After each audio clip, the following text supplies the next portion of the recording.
Welcome to a small beginner guide for Persistent Empires mod.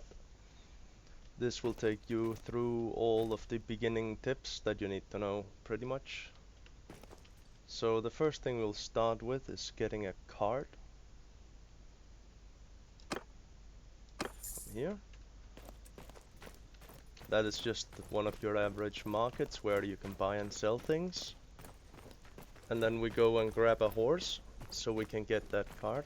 So we can start to, or a mule, so we can start to make some money, which you will need later on.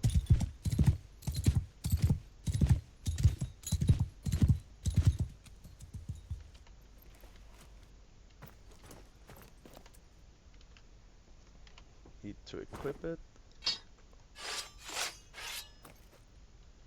And this will vary from castle to castle.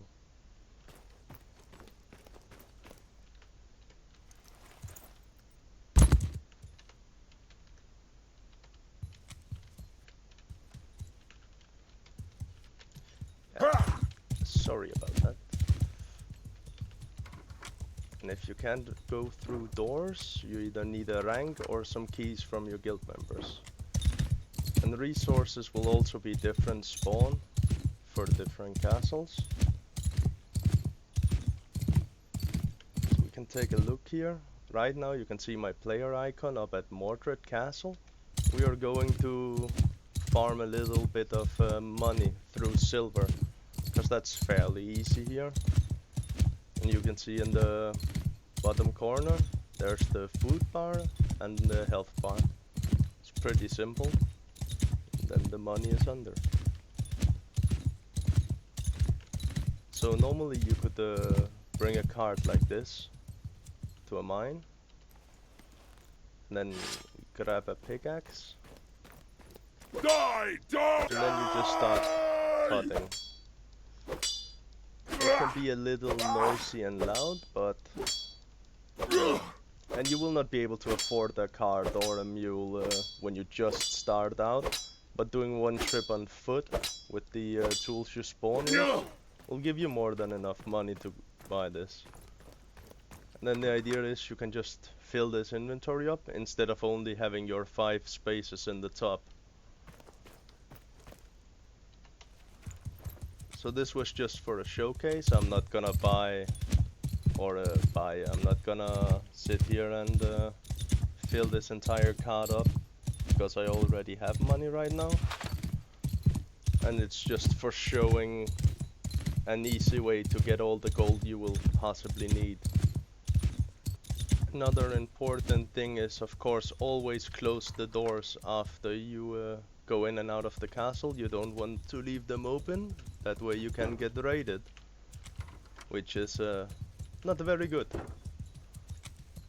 So now we will just take a small tour around this castle. So you have the first workstations here. These are the benches you need to craft cloth with and linen. And this is not used for anything right now. And we have a small carpentry. This is where you make the carts and wood planks and ammunitions for a siege weapon. Then you have a small food station here, where you craft the food that people eat. And then of course the horses here, which you can just buy them if they are available, but if they are not, you have to go in here and then make a horse.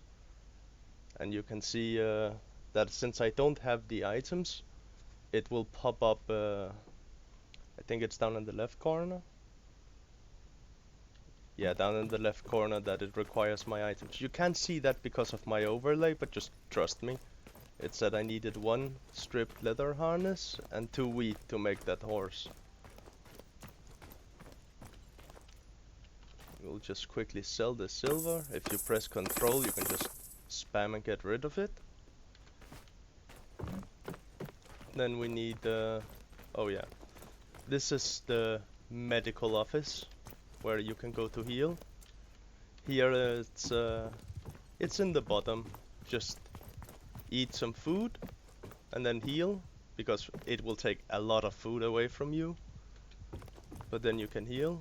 If you don't want to bother this, you can always hope that your clan or faction has a medic around to heal you, and do pay them some gold for their troubles. Then there is the armor smith up here and around. These markets, one is for weapons, one is for armor.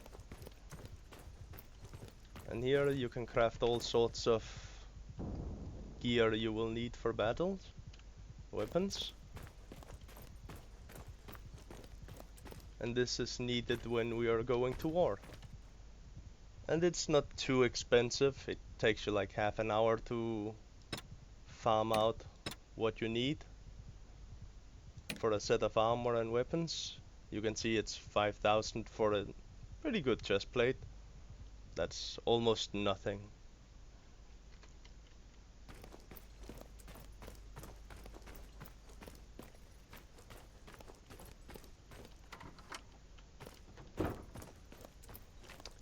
And you can toggle caps lock for sprint and M for map by default, and I for inventory. And then we just have the class system left.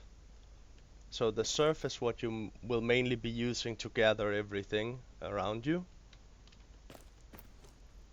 And then there's the craftsman, which you will need to change to in order to craft stuff in the workstations.